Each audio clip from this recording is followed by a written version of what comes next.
Hi, my name is Miles. Welcome back to Stop Stigma, Start Healing. In today's episode, we are going to talk with three people who are long-term survivors of HIV and AIDS and learn about their experience exploring their health and the stigma related to healthcare over the last few decades.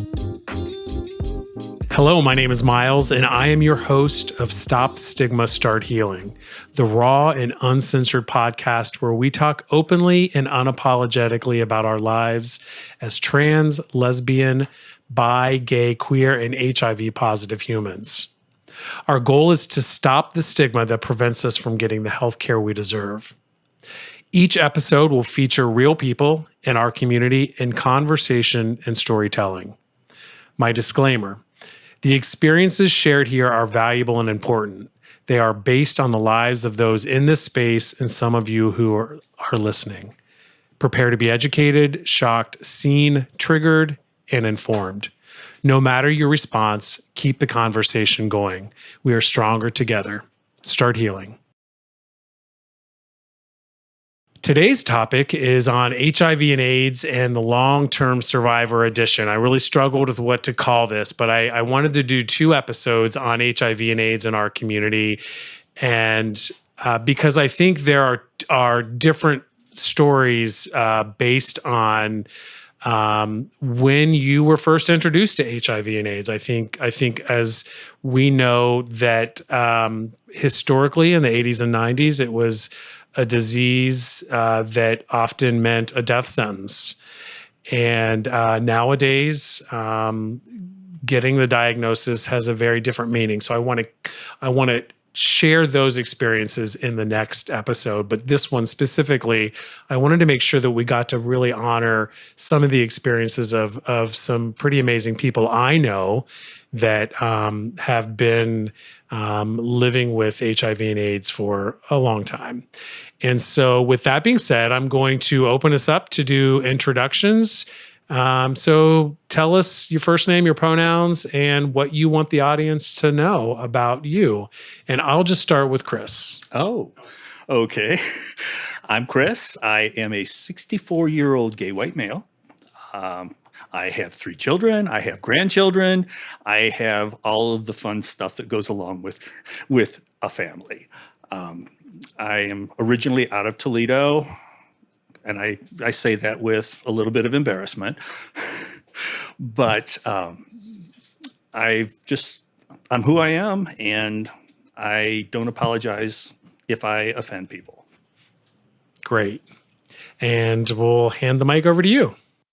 Okay, well, I am Francesca. I am a trans woman. I'm HIV positive. I do define myself as a heterosexual woman. And I was born and raised in Florida. That's my second time living in Ohio, Columbus specifically. Columbus is home to me. It will always be home. And this is where I call home. It's where I find people like me, so I've stayed. Great. Thanks. I don't have children. I don't have grandchildren. I do have chosen children who call me Aunt Frenchie. I have chosen adults and members of this community who call me Mama, which is a title I wear with great honor. We're so pleased to have you here. And our third guest. Hi, I'm Mitch. I go by he, him pronouns. I am a big old flaming you-know-what. Have been for as long as I can remember, but didn't come to that decision to share that information early on. I am positive. I'm involved in the Columbus Gay Men's Chorus, which is actually part of my chosen family. I have a 12-step fellowship that I belong to that is predominantly gay and lesbian, which I get a lot of support from. And I go to Scrabble and lose a lot. So, and I've been in, Columbus since 1984. I had to leave Eastern Ohio for my sanity, among other things. Great. Well, so I'm so glad you're all three here. And I wanted to just sort of set the stage a little bit without telling or retelling the story of the AIDS, HIV epidemic or pandemic. I was looking that up. Why was it not considered a pandemic? I thought it is. Is it? Okay, good. Because I always hear the word epidemic and I'm like, that's a pandemic. But anyway, It is a pandemic. it is a pandemic, right? It's all over the world. And so some of the numbers that we know, which I think are just incomprehensible, that since the beginning of the pandemic, 84 million people have been diagnosed with HIV and AIDS. 40 million of those have passed away. 38 million of those continue to survive today. And I was trying to how do you even make sense of those numbers? That's beyond comprehension. When I looked at the population of Canada, I think it's like 26 million. So if you think at 84 million people, that's almost 3 times the population of Canada. I was trying to compare it to something, and I don't even know what that's like because I know Canada is a big country and not overpopulated like United States of America. So anyway, I invited you in today because I really wanted to make sure that we record your stories, that we share what your experiences have historically been like interfacing with healthcare, being a part of the community, and then what it's like today. There are people at home that might be listening into this. We know that a lot of long-term survivors are less ambulatory, are more at home and less engaged in the community than they were probably 10, 20, 30 years ago. And I just want to make sure that they're seen and they're heard. And I thought of you three as really the right people to help kind of destigmatize their experience. And so we're going to start off with, please share with us and the listeners at home your HIV story.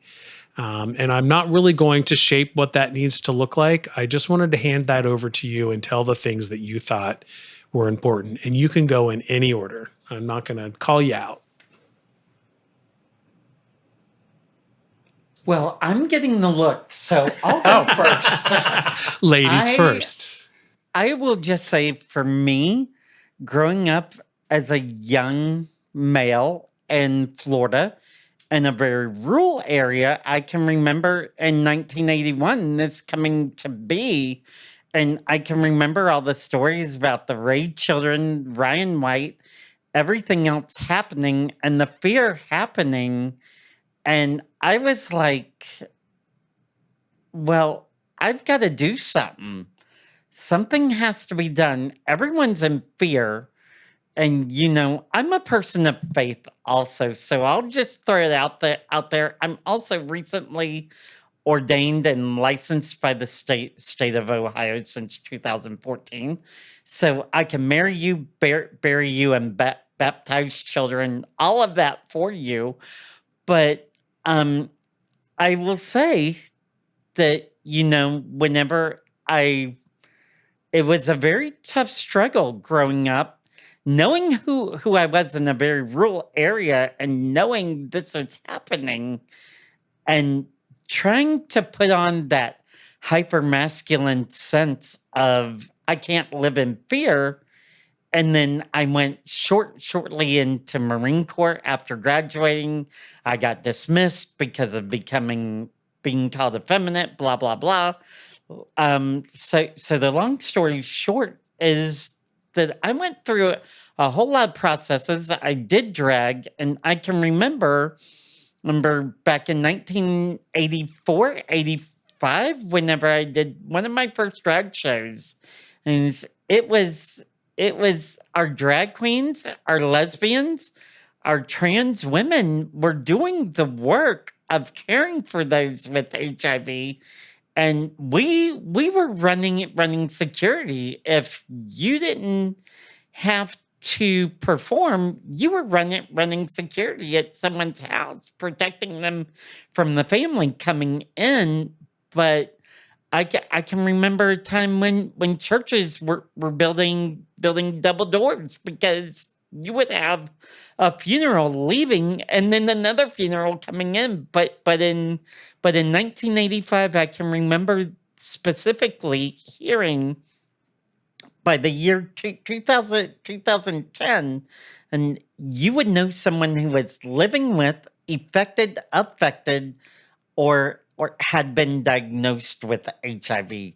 So I find it alarming here in 2022 people are less educated about HIV, or when you talk about HIV, the question is, "Oh my gosh, it's still around. I thought it was over. I thought it was dead."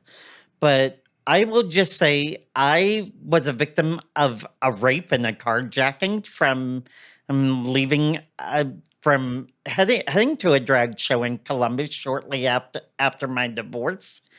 And so, yeah, I was carjacked, I was raped, I was held hostage for 3.5 days. I played dead, but um, I was eventually thrown in the ditch. But, and I also say that this HIV diagnosis saved my life too. So, and we'll get into that later. But I don't want to take time away from Chris and Mitch because I can talk forever. Well, thanks for sharing that. Those are things I didn't even know, Francesca. So thank you for sharing that. You want me to go next? You can go next because I'm the old guy. Oh, yes, you are. Thank goodness. Well, I guess I'll go sort of chronological. I knew about HIV. I did my senior paper in college was the Homophile Initiative, which of course I didn't get an A on. But I remember reading the articles about the 5 guys in Los Angeles that were had a strange new pneumonia that nobody understood why they had it. And so it was always at the back of my mind when I came down to Columbus that there was something out there. I probably, the first few years I was in Columbus in the early 80s were definitely a lot of partying and didn't pay attention to a lot of stuff that happened outside of me. But in August of '89, I ended up in the hospital with, I had a cerebral hemorrhage and viral meningitis. I was there for 10 days and tested negative. And then when I got out, went to the doctor, he's like, "Oh, okay, you should go back and test again in 6 months." And then February 2nd, 1990, the Western Blot came back positive after the ELISA had come back positive. And that was when I found out that I was HIV positive. I crossed the threshold into what they used to call full-blown AIDS in June of '96. And there was I lost insurance because I got fired from a job that didn't fire me because I was HIV positive. I might have believed them until they actually said that to me, but they were supposedly covering their asses. So we were doing watching and waiting on my T cells to see when they would drop. And that's when I could start drug treatment and then maybe have money to pay for the medications, which I didn't have at that point, or to pay for the blood work, which I didn't have at that point. So we watched and waited, and then the next thing you knew, I went from 280 to 50, and my viral load was 350,000. And that was actually the first time I'd ever had a viral load done. And like Francesca, I'm lucky. I was right at the advent of the protease inhibitors at that point, which were really a turning point, and people were bouncing back.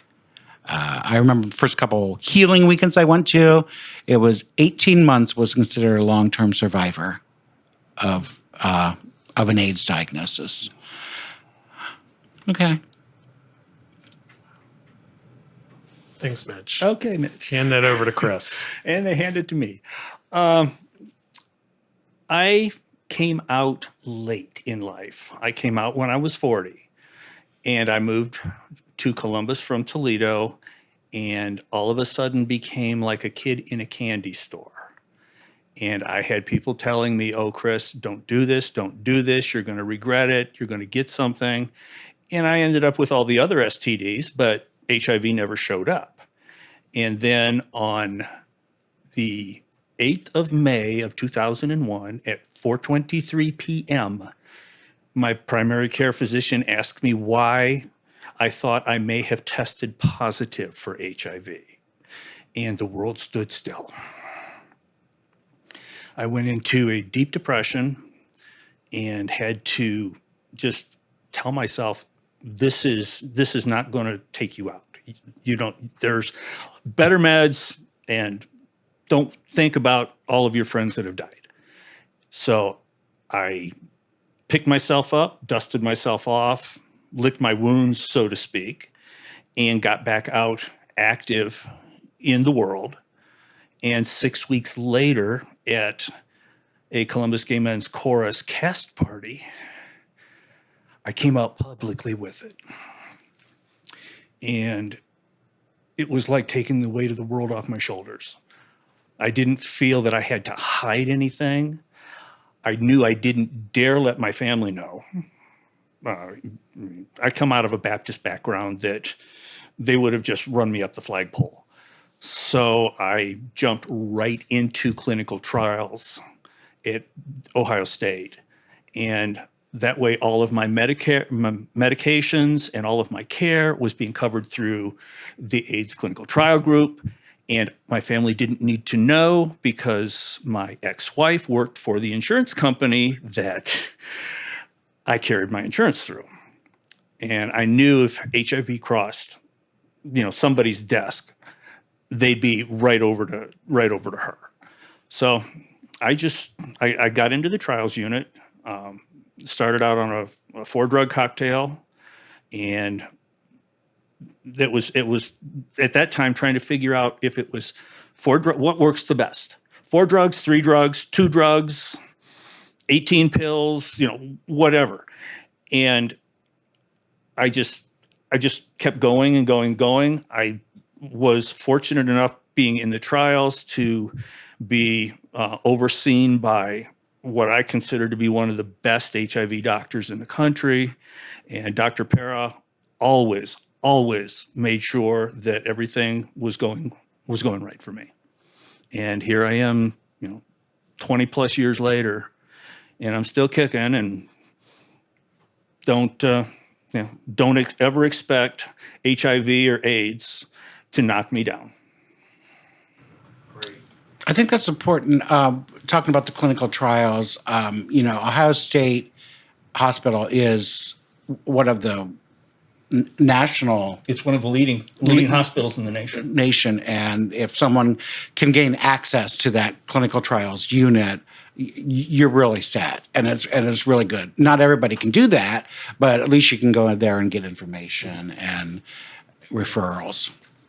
I will highly agree with that. And I will say back in the 80s and 90s, it was really scary because as Mitch and Chris were talking about, if you knew someone who was working in insurance and they knew you, even within our community, if you knew someone who was working insurance, and you didn't dare tell them you had just tested positive because they were getting somebody else, it was very, very scary to get insurance.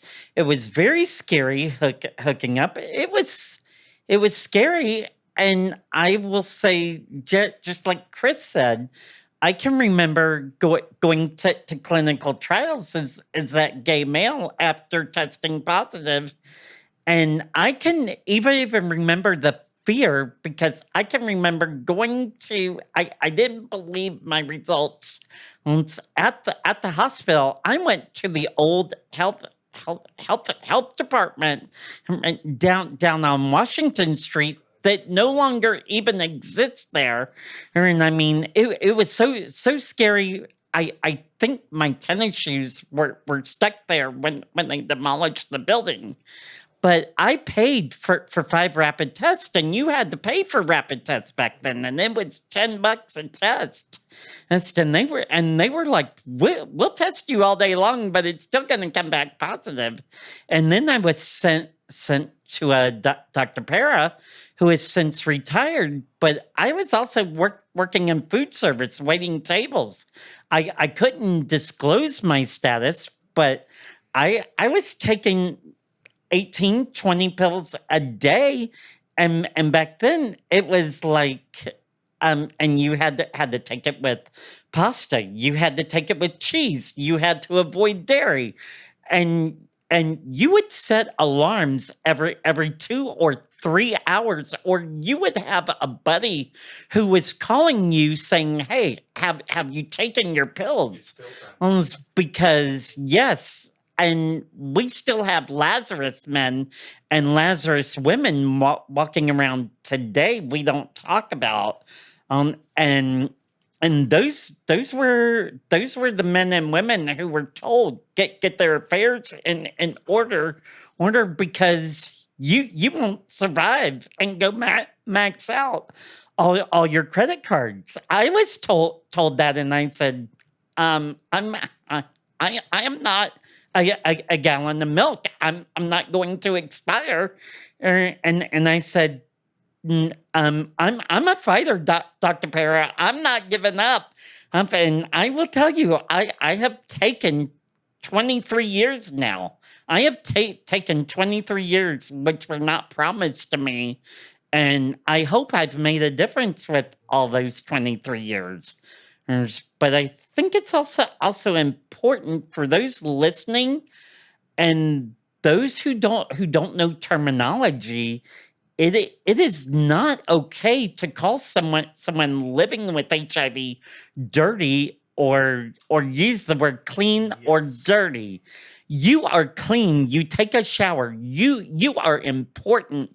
You are valuable, and you are seen, and you make a difference. And I want you to know that. If you hear nothing else from me, I want you knowing you are clean and you are valid, and you did nothing wrong in contracting this. Absolutely nothing. Yeah, can I jump in? Because you're making some really good points. And actually, I want to parlay back and see if I can touch on something that you had said, Chris, when you mentioned, we're going off script here a little bit. When you had mentioned when the tester came in and said, or your physician said, what did you do to get HIV? Mm-hmm. Why did this come up as HIV positive? Right. Why is such a judgment word, right? Yes. So it's back, the words and then our interaction with the healthcare community, these very judgy, shamey sort of language, I think impacts. And he told me, he says, you have to, tomorrow when you're home, you have to go have a Western blot done. If that comes back positive, he says, this wasn't just a mistake. And I was just like, it blew me off my feet. It blew me off my feet. And of course, the Western blot came back. And I then went over to a doctor at Riverside initially. And my viral load was almost 800,000. My CD4 was at 203. And he's like, well, he says, we need to wait for your CD4 to drop down to 50 before we're going to start medication. And I'm like, oh, no. And I never saw him again. And that's the following day I went over to OSU and got into the clinical trials. And by the time I got on meds, I was diagnosed as AIDS by the numbers. Because back then, if you drop below 200, infections or not, you were classified as AIDS. So here I am, and it didn't stop me. So, I think I'm really lucky. I've had, my doctor has been in this, it's not the exact same doctor, but there were 2 of them that practiced together, and one of them retired, and one still is around. And I'm really lucky because he's an infectious disease expert, and I did not experience any of those types of discriminations against HIV. The only time was one time going into the emergency room at Mount Carmel was I felt that the nurse there didn't want to take care of me and like was scared. But We're going way off script, but on in that sort of vein, what about like in the early days of your diagnosis, even sharing with like your dentist? I mean, they would ask that question. How was that? Your pharmacist? My Yeah. dentist never had a problem. Okay. And I really haven't run into, other than my initial diagnosis, I have not run into any really negative comments from medical professionals. Now, there's been other people that have had their fair say, but my doctors, I'm very upfront with them right off the bat. And then it takes away from the shoulda, coulda, woulda. Well, so then to follow up with what you were saying about language, getting back on script. So talk to us about how the community supported you initially, and then maybe what the community support looks like now. And when I say community, I mean chosen family, the people you spend time with, the organizations you're involved with, your community where you live, those sorts of ideas of community. so, like I said, I'm in a 12-step fellowship, and that was before my diagnosis, and so they were partially family, and I had a lot of support from them. And I have friends, 35 years later, that are very supportive. I joined the chorus because I needed to include something in my life because I had just found out that I was positive, and then I incorporated them into my family.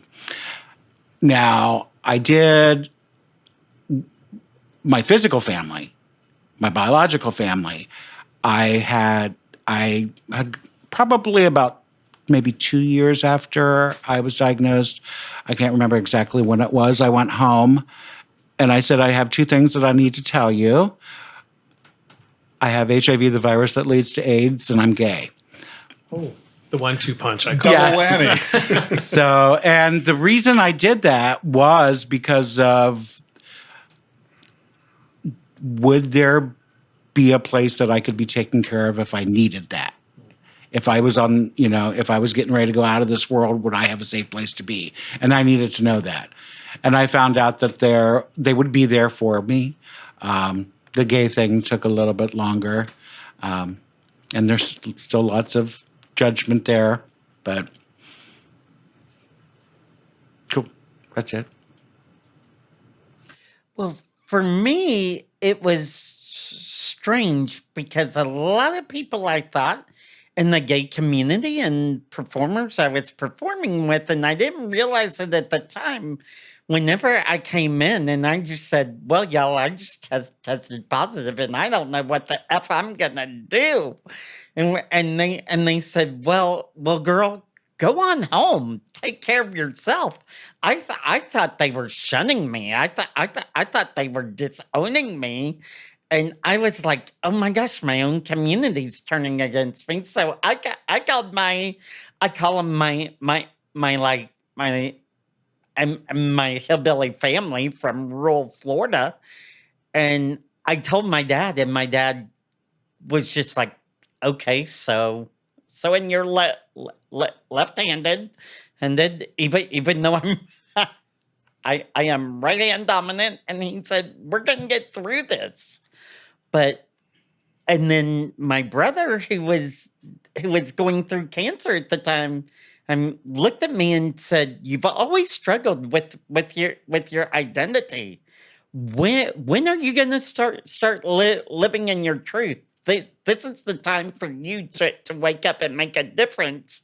And he said, "I'm dying. You have a chance to live." And I'm like, yes, I know, and I should be dying because I'm the single one, and you have a 6-month-old baby girl.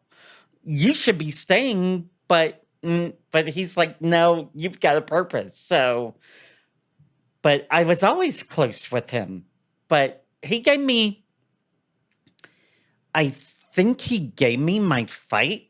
And my sister, who is younger than me, I always tell her she is my biggest littlest sister, but one of the most powerful, strongest women I know, because I think a lot of how three boys treated her, and she would whip our butts, but there was strength in that. So I learned a lot of strength becoming my authentic self through her. So yeah, I know I'm off script. You're totally went fine. totally No, blank. those are, I mean, But- that's really great insight into family and family support. Chris, do you? Yeah. Well, Miles, I've talked to you about some of my family, so you understand. Like I said, I came out at 40, and the old saying, you know, like a bull in a china shop, I came out like a bull in a china shop. Lots of china broke, and I was basically told, don't come back home. And so I left. I mean, I went back and came back to Columbus, and it's like, okay, this is all well and good. And I felt, because I was still being insured through my wife, that I needed to tell her so that she did not get blindsided. So I told her, and the first thing her first comment was, well, do I need to go get tested? And I'm like, Kim, we've been separated for 5 years. I think you're okay. And she just took it okay. She's, of course, you know, the Baptist in her was, well, I'm going to pray for you. And I'm like, well, thank you. Pray for me, but not about me. And That is very important. it is. It's a major change in how it's perceived by the person that's being prayed for. Exactly. And I said the exact same thing to my family. yeah, so I started the stuff, and I had joined the chorus right after I had moved to Columbus, and they became my adopted family because my own family was like, go screw yourself. And when I got my diagnosis, first person I called was our artistic director, because he was a very close friend. And I told him, and he said, anything that you need, just let me know. I'll be there for you. And then I approached a couple of other chorus members that I was very close with and let them know. And I needed some type of a support mechanism, because I'm living alone in a city that I don't hardly know anybody other than my chorus family. And I had this concert coming up, and I don't remember the name of it, but part of the lyric was, took a chance, changed my way of life. I didn't think I was going to be able to do the concert. That just cut right through me. And I just did a lot of retrospect, and it's like, no, I need to do this. I have to do this. And David Mansour knew my situation, and he was very supportive with me. He said, if you can't sing, I understand. And I did the concerts, and I ended up being Chorus Girl of the Year. Which is a big honor. Yes. And it kind of caught me off guard. And I was just like, okay. And I had to go up in the front of everybody in the hall, and they tried to put a tiara on me, but I have no hair, so it just kind of slid off. And my scepter, and I just started talking. And I don't even remember everything that I said, but part of it was, this concert almost didn't happen for me because 5 weeks ago I tested HIV positive. And everybody was just like, hugs and hugs and hugs. And I walked back to my chair and sat down, and my friend Tony, that was sitting next to me, said, that took a lot of balls. And I said, well, either balls or no common sense. I'll let you know in a couple of weeks. And after that happened, and I was public with it, telling 125 gay men sitting in a room that it's like, okay, if this is working and not working against me now out in public, it's not going to work against me either. I won't let it. And I just keep on going. The only family question that I had was from my kids.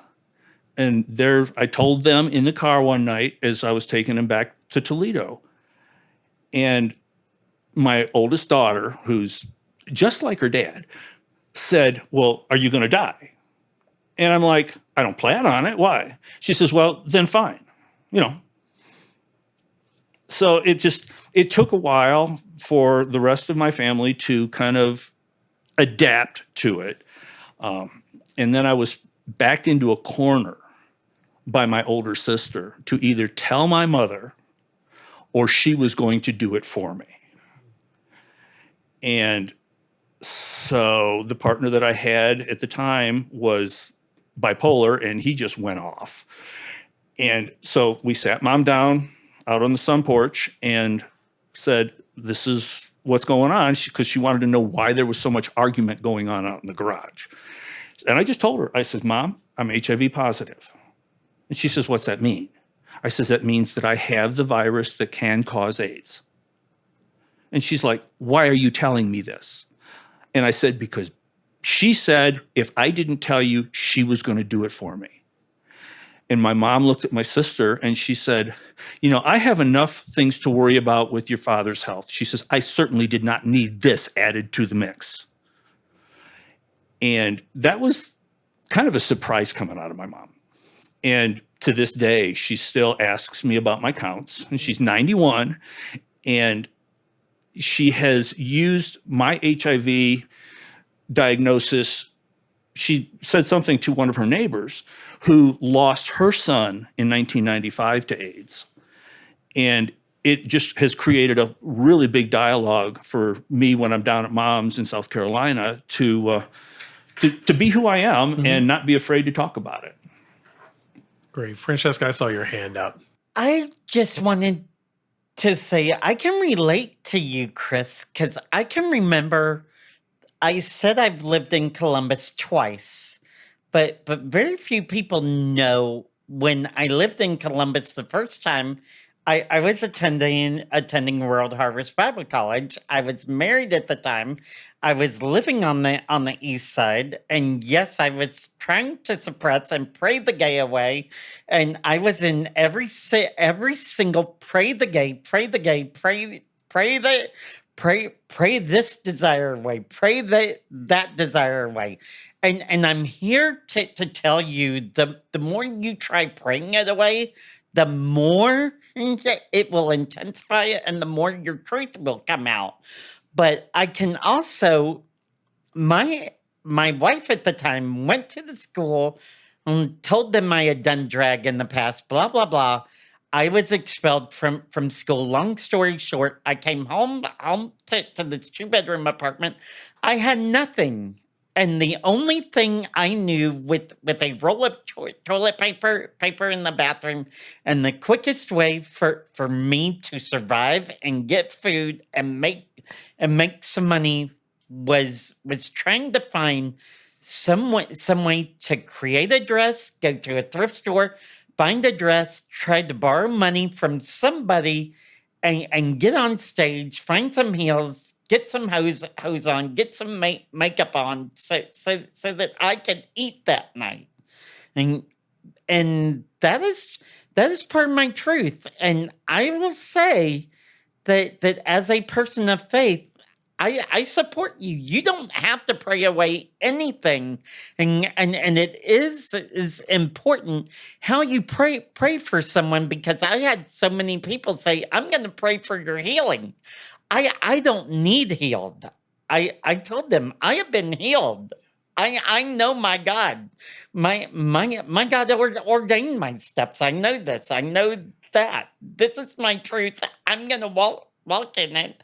I'm gonna own it, and this is who I am. And people now will tell you, two things you will know about Francesca in the first minute.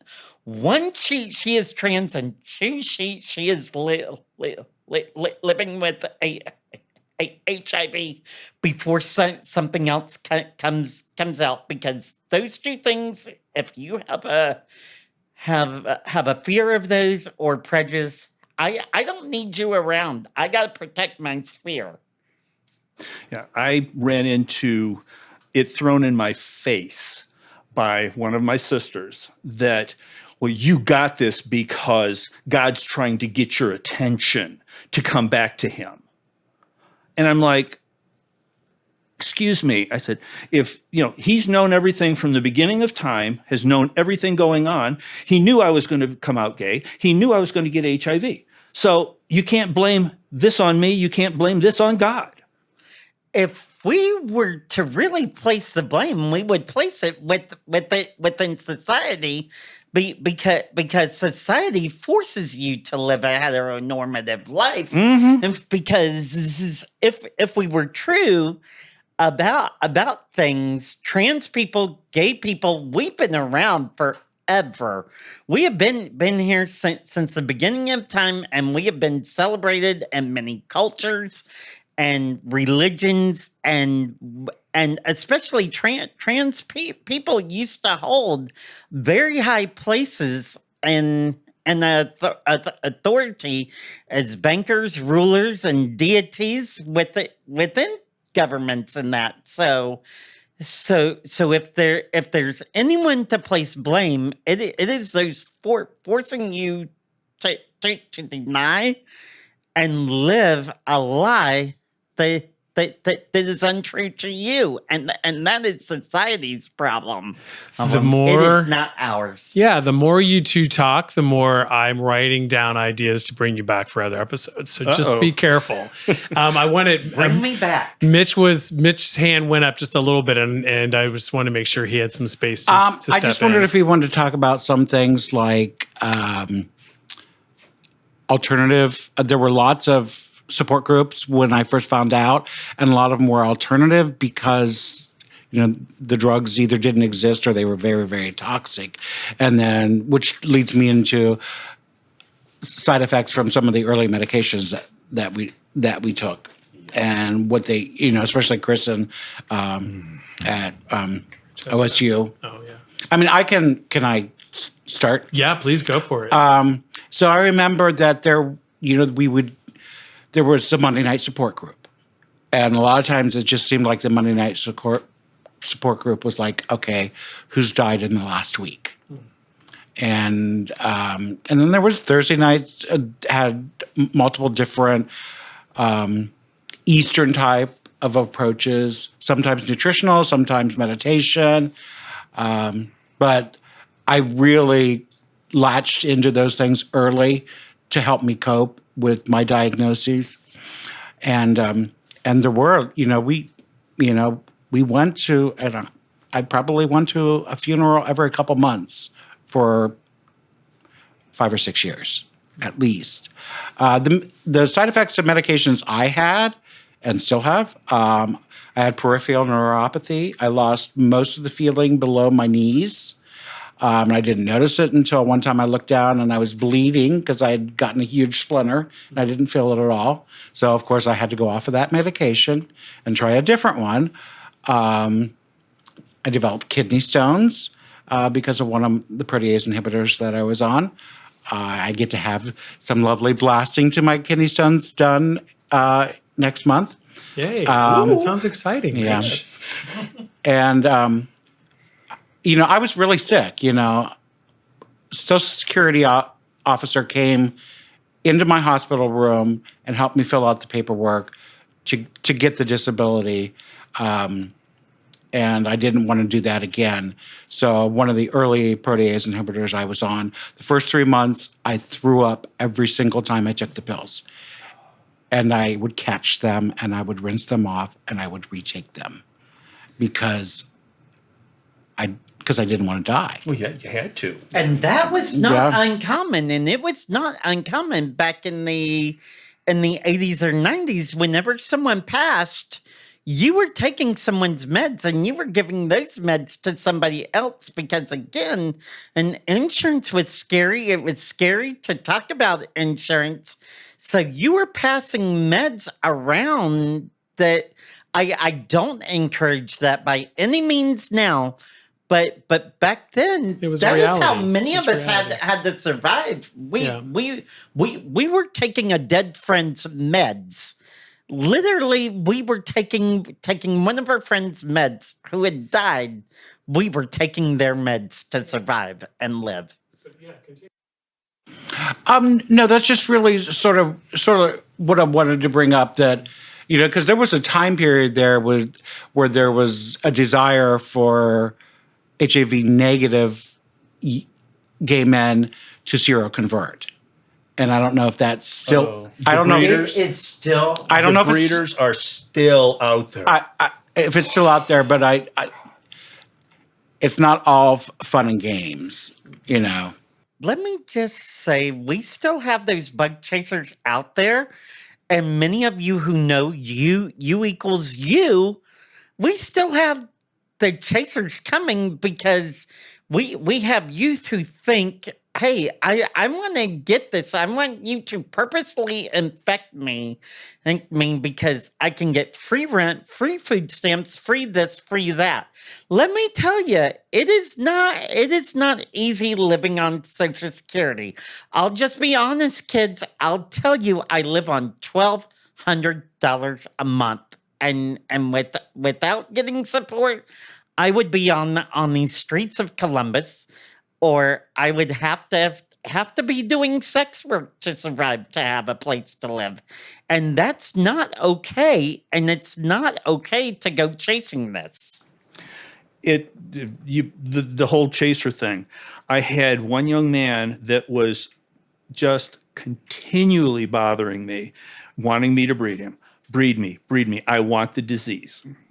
And I had not met him face to face. I had met him online, and I said, I need to sit down with you at the coffee table, and you need to explain to me why you want this. I said, doesn't mean that I'm going to give it to you, but I need to, for my own knowledge, I need to know why you are so eager to get this. So we sat down and talked. And he told me, he says, if you're just a run-of-the-mill gay man, you won't get it. But he says, if you're really hot, you're going to get it. He says, it's a badge of honor. And I told him, I says, that is the most twisted mindset I have ever heard.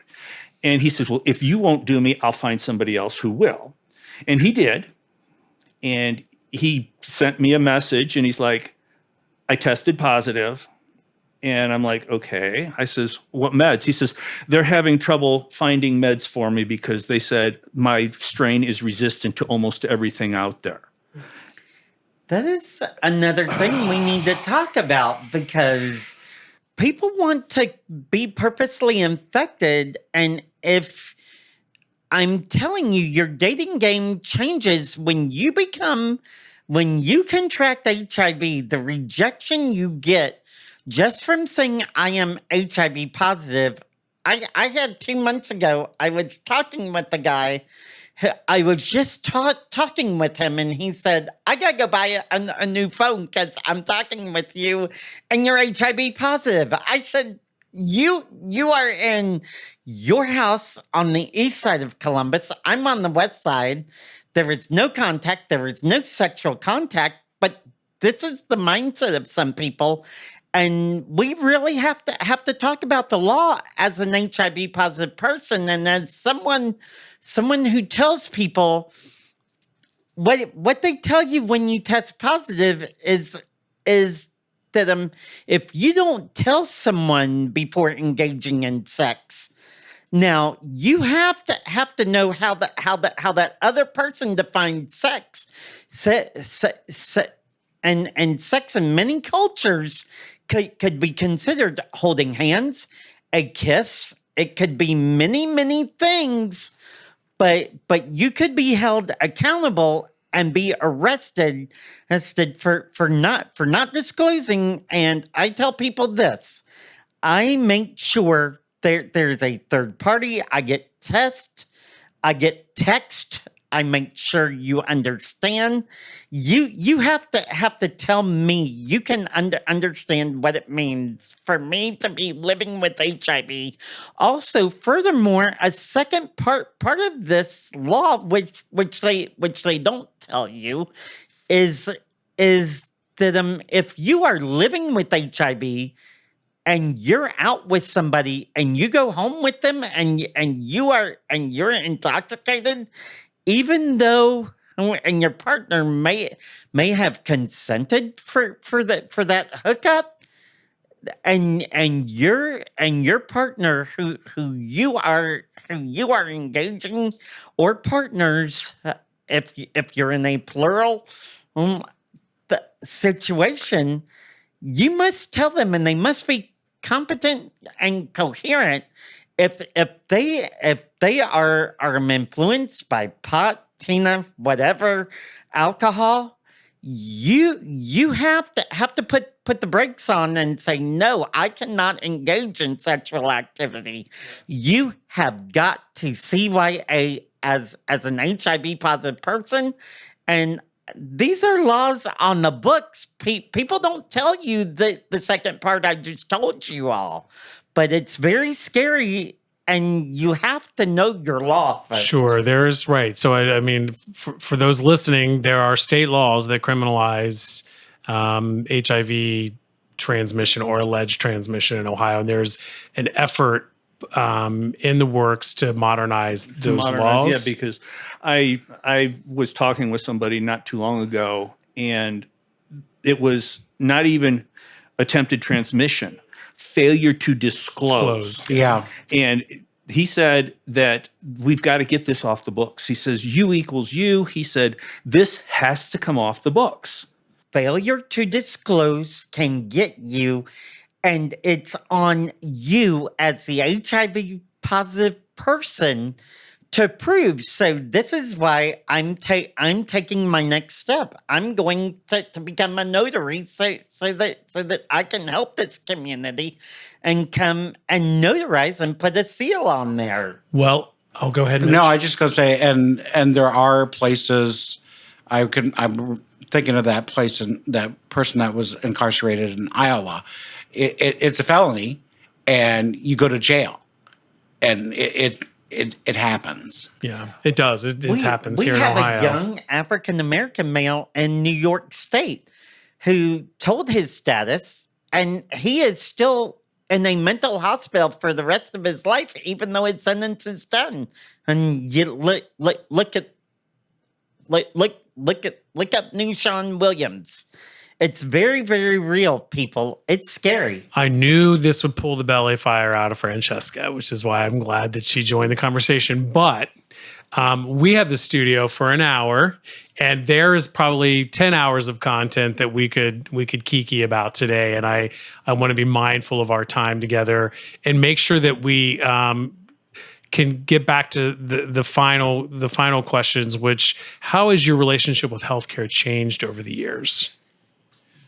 With me, I really have not had a negative problem with healthcare because of the clinical trials. I was in those trials for 21 years, and I just recently came out, but my primary care doctor has taken a lot of Dr. Paris patients, so he's also now my infectious disease doctor as well, and I've always had insurance. And what my insurance didn't cover, Ryan White would pick up.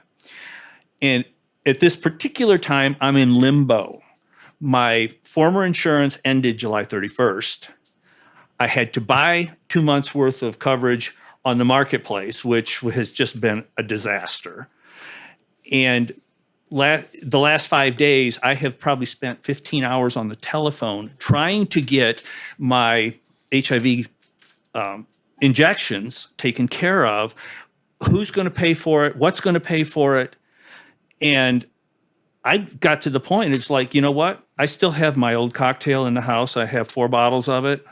I may just say, screw the shots, go back on my Juluca. And once I've got onto Medicare, then I can go back and everything will start to fall into place. That's right. You are that old. I am that old, yes. Yeah, I turned 65 the shade. day after, I think it's day after your birthday. Yes. But I'm 4 years younger. So he says. So, Mitch, how about you? How has healthcare changed for you, and including things like medication dosing? I think the thing that people need to realize is that the medication that I am on now, my antiviral medication, if I would have to pay for it, it's over $3,000 a month. I could not afford that on the disability that I have or my part-time job and continue to pay any bills. I just couldn't afford it. I'm fortunate that I get my medications through Ryan White because I'm poor enough. I'm fortunate that I got sick enough that I became disabled, so I was able to get eventually Medicare. And I have Medicare. All of my referrals to my doctor are from my infectious disease doctor, so they know up front, what they're getting with me. So all those doctors know. The cost of these medications is just astronomical.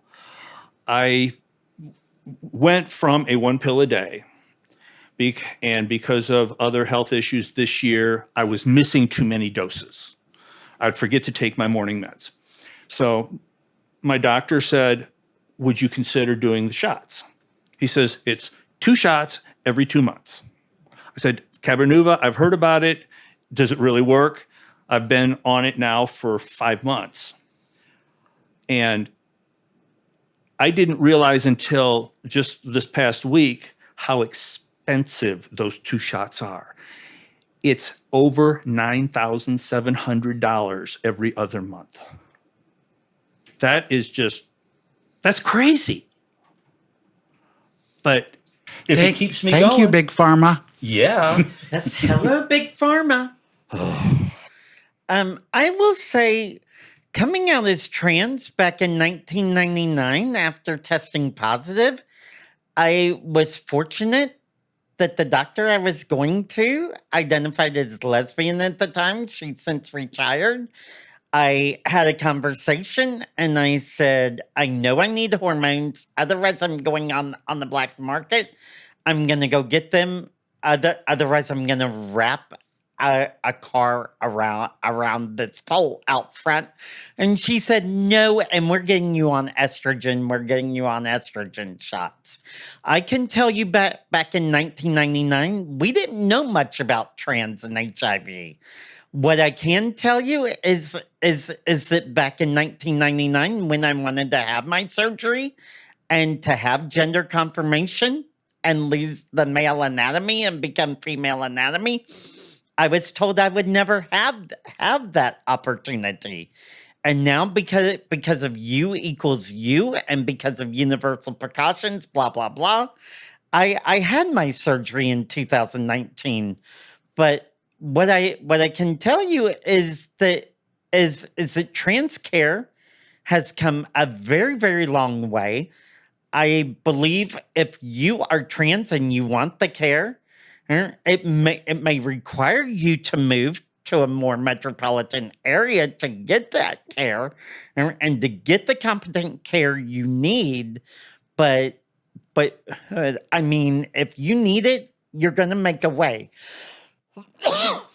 I also want to say I had one physician who said, I tell you what, I wanted to meet you on Thursday, and this was going into a holiday weekend. And then she said, I know nothing about trans care, but I want to meet you. I want to sit down with you. And I just want to know, what books do I need to do? And can you point me in the way of research? And she said, and my husband and my kids are going off to my in-laws for the weekend. I'm staying home. I mean, she said, I am going to study and she said, "I'm bringing you back in on Tuesday at 11." She came back in, and at the time we didn't even have markers to identify as trans people. And whenever I told her that, she said, "So," and she got it. Trans people are not men who have sex with men. You are trans, and so she helped me fight to get those boxes on the forms. So I think from someone just investing and being honest and being real with me and saying I don't know. But I will also say, and I have said this in other conversations, I did have a case manager one time who said, I can't deal with a tranny. I can help gay men, but trannies are just out of my box. And I'm not going to deal with a tranny. And folks, I know it's wrong to say that, but back then, this is how they called this, was a tranny. And I was like, excuse me, I'm still a human being. You have no right telling me that. I went and into one of the director's offices. I can't remember whose, but I just walked in as though I owned the place. And I said, "And your case manager, so-and-so, just said this and this to me. And they cannot help me." And I said, "I am still a human being, and the purpose when you're human is to be operating and being humane with compassion and with empathy, and everyone deserves compassion and empathy." Thank you. Thank you. And I appreciate you bringing that to the table. That's important message for people to hear. Final words. We're near the end here, and I want to make sure that you were able to get out. I pulled you all the way out here outside in the burbs and I hate the suburbs. and I asked you to speak about really personal things, really to help people with stigma, and make sure that people knew that their voices were being echoed. But I want to make sure that you have the opportunity to say the things that you wanted to say coming out. I think the only thing that I would like to say is that if you are a young queer identifying individual or not,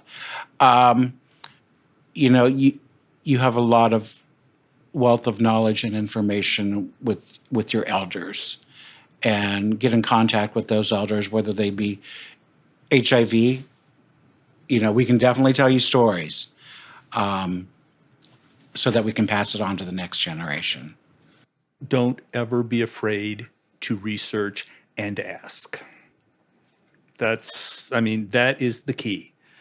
Knowledge is power.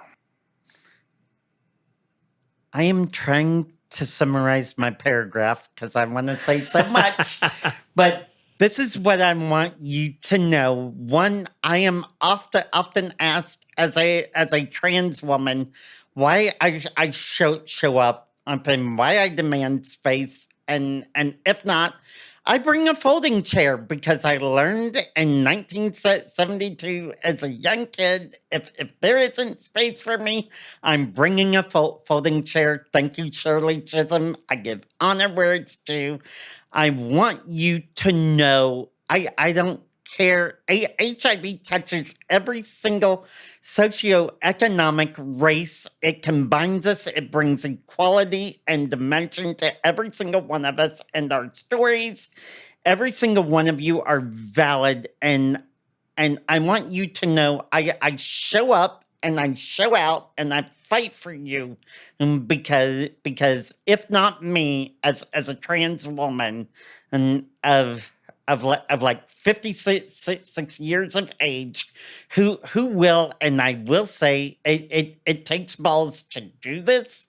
It takes balls to stand up and be rejected and to be laughed at, but I will do it. If it saves your life, I will do it. And folks, you have living history and you have a responsibility ability and a challenge to find those with this living history and learn it because you won't find it in the textbook. And with that, I just want you knowing, and you are valid, you are seen, you are heard, and I love you no matter what.